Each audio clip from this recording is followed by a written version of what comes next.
Hello students, welcome to my channel. आज की इस वीडियो में मैं आपके बीए के थर्ड सेमेस्टर के हिंदी गद्य का most important long question answer बताने वाली हूं। आज मैं बता दूं कि ये जो क्वेश्चन मैं आपको बताने जा रही हूं ये पूरा आपका लॉन्ग क्वेश्चन है।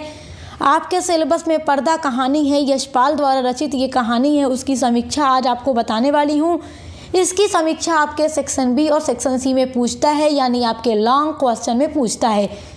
पर्दा कहानी पर जितना भी अति लघु प्रश्न आपसे पूछ सकता है वो सब मैंने वीडियो अपलोड कर दिया है, तो उसके लिए आप वीडियो चैनल पे विजिट करके जरूर देखिएगा। प्लेलिस्ट चेक कर लीजिएगा, प्लेलिस्ट में आपको ऑल वीडियोस मिल जाएंगी। जैसा कि आपके सिलेबस में 8 यूनिट्स हैं और उन 8 यूनिट्स पर मैंने पूरी वीडियोस अपलोड कर दी हैं, तो आप देख लीजिएगा, उसमें आपको मिल जाएगी। पर्दा कहानी भी मैंने पढ़ा दी है, बाकी अदर स्टोरीज भी मैंने पढ़ा दी है, और आपके हिंदी के अलावा ऑल सब्जेक्ट्स की जो है क्लासेस चल रही हैं। तो चलिए देखते हैं कि पर्दा कहानी की समीक्षा प्रश्न आपसे पूछ दे तो आप किस तरीके से लिखेंगे। सभी यूनिवर्सिटीज़ के लिए आज का वीडियो हेल्पफुल है, जहाँ जहाँ पर लिखित परीक्षा होती है। चलिए देखते हैं कैसे आपका प्रश्न पूछेगा। प्रश्न आपसे पूछेगा कि यशपाल द्वारा रचित कहानी पर्दा की समीक्षा कीजिए, यानी इस तरीके से भी पूछ सकता है या फिर पूछ सकता है पर्दा कहानी की समीक्षा कीजिए। मतलब प्रश्न कैसे भी पूछ सकता है। तो चलिए देखते हैं कैसे लिखेंगे आप अपना आंसर। सबसे पहले आप लिखेंगे क्या, पर्दा कहानी की समीक्षा। चलें सारा इरेज करते हैं फिर बात करते हैं। सबसे पहले आप लिखेंगे पर्दा कहानी की समीक्षा। उसके बाद थोड़ा सा आपको लिखना है कहानी, यशपाल की कहानी पर्दा जो है मध्यवर्गीय समाज की विडंबनाओं पर आधारित ये स्टोरी है, और आप इस स्टोरी को पढ़ चुके हैं तो आपको अच्छे से पता है कि एक मध्यवर्गीय समाज, मध्यवर्गीय फैमिली की ये स्टोरी है। और इस कहानी में चौधरी पीर बख्श और उनके दोनों बेटों की कहानी है। चौधरी पीर बख्श जो हैं इस स्टोरी के नायक हैं, मेन कैरेक्टर हैं, हीरो हैं। यशपाल की कहानी पर्दा की समीक्षा इस प्रकार है, ऐसे आप डाल करके लिखना शुरू करेंगे अपने आंसर में। मैंने आपका जो ये लॉन्ग आंसर है पॉइंट वाइज तैयार किया है, ताकि आप आंसर को अपने पॉइंट में रिप्रेजेंट करें, जिससे आपको मार्क्स अच्छे मिलेंगे। फर्स्ट आप पॉइंट डालेंगे पर्दा कहानी की समीक्षा में कि पर्दा कहानी कला के सभी प्रमुख तत्वों का सफल प्रयोग करती है। दूसरा है यह कहानी मध्यवर्गीय समाज की विडंबनाओं को दर्शाती है। ये सब बहुत ही इंपॉर्टेंट पॉइंट हैं इसकी समीक्षा में। तीसरा है यह कहानी सामाजिक यथार्थ का चित्रण करती है। सामाजिक यथार्थ का मतलब जो रियलिटी में हम सोसाइटी के अंदर देख रहे हैं। देखें, स्टोरी दो तरीके की होती है। एक इमेजिनेशन होती है, जो राइटर लिखता है उसको काल्पनिकता के आधार पर लिखता है, और एक कैसी होती है, यथार्थवादी होती है, यानी जो समाज में वास्तव में हो रहा है उसके ऊपर लेखक जब कोई कहानी लिखता है तो वो यथार्थवादी चित्रण करता है।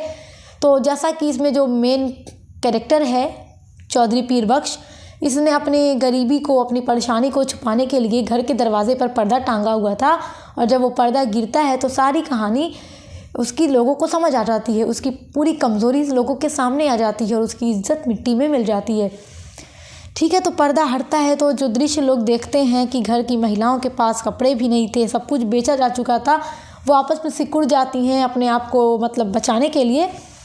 तो आप पूरी स्टोरी पढ़ लीजिएगा। चलिए देखिए, अगला है आपका, इस कहानी में पर्दा दिखावे की जीवन शैली के पीछे सच को ढकने का प्रतीक है। देखो, दिखावे का जीवन जी रहे थे ये पीर बख्श। इन्हें अपने परिवार खानदान पर बड़ा घमंड था कि हम तो पढ़े लिखों की खानदान से हैं, लेकिन जब घर में गरीबी बढ़ती गई और घर का कपड़ा, जेवर, बर्तन सब बेचकर किसी तरह बस घर का खर्चा चल रहा था, पेट पल रहा था। बस देखें, इंसान चाहे कितनी भी परेशान हो जाए, भूख तो लगेगी, खाना तो खाएगा ही, तो सब कुछ बेच कर ये लोग अपना खर्चा चला रहे थे। तो और इन्होंने अपने घर के दरवाजे पर एक पर्दा टांग दिया। जब वो पर्दा थोड़ा सा भी फटता था तो अंदर से ही उस घर की औरतें उसको सील देती थी कि कोई उन्हें देख न सके।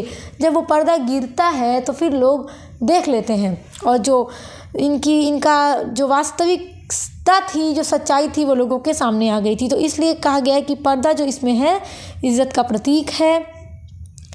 अब देखिए, 5वां पॉइंट है, इस कहानी में चौधरी पीर बख्श की गरीबी और उससे उत्पन्न दयनीय परिणाम को दिखाया गया है।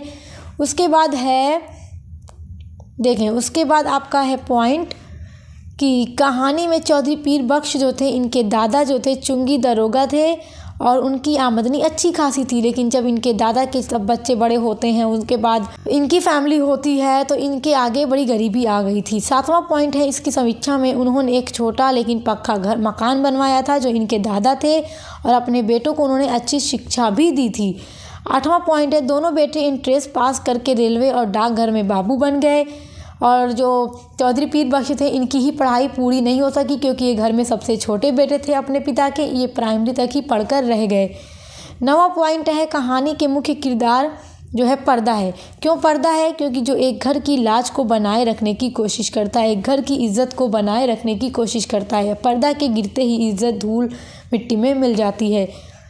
10वां पॉइंट है यह पर्दा चौधरी पीर बख्श के घर पर टंगा हुआ है। ये सब इसकी समीक्षा है, ये बात याद रखिएगा। बहुत ही सरल भाषा में मैं आपको बता रही हूँ ताकि आप लोग अच्छे से याद कर सकें। कहानी के अंत में पर्दा हट जाता है और सबको उनके घर की स्थिति का पता चल जाता है कि ये लोग कितना परेशान हैं, कितनी ख़राब स्थिति में जी रहे हैं। इनके पास कुछ भी नहीं है, गरीब हैं। इस कहानी में पर्दा इज्जत का प्रतीक है। पर्दे ने ही चौधरी पीर बख्श के घर की इज्जत को बनाए रखा था। पर्दा के हटते ही इज्जत ख़त्म। ये मैंने आपको पहले भी बताया है।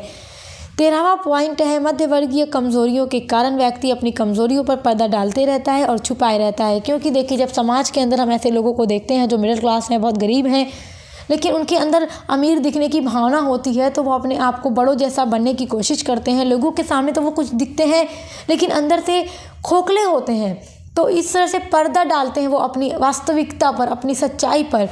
तो वही इस स्टोरी का टाइटल है पर्दा। ठीक है, चलिए अब आगे देखते हैं। 14वां पॉइंट है इस कहानी का उद्देश्य है परिस्थितियों में जकड़े एक निर्धन की परंपरागत मान सम्मान तथा झूठी प्रतिष्ठा को जर्जर से पर्दे के पीछे छिपाने, देखें इसको इरेज कर दूँ, छिपाने की झटपटाहट का चित्रण करना। तो ये 14 पॉइंट के थ्रू आप पर्दा कहानी की समीक्षा एग्जाम में लिखकर ज़रूर आइएगा और इससे इम्पॉर्टेंट क्वेश्चन आंसर की वीडियोस जो मैंने अपलोड की हैं वो देख लीजिएगा और पर्दा कहानी भी पढ़ लीजिएगा। तो ऐसे ही आपकी हर एक सब्जेक्ट की क्लासेस चल रही हैं। Best of luck. हम मिलते हैं नेक्स्ट वीडियो के साथ।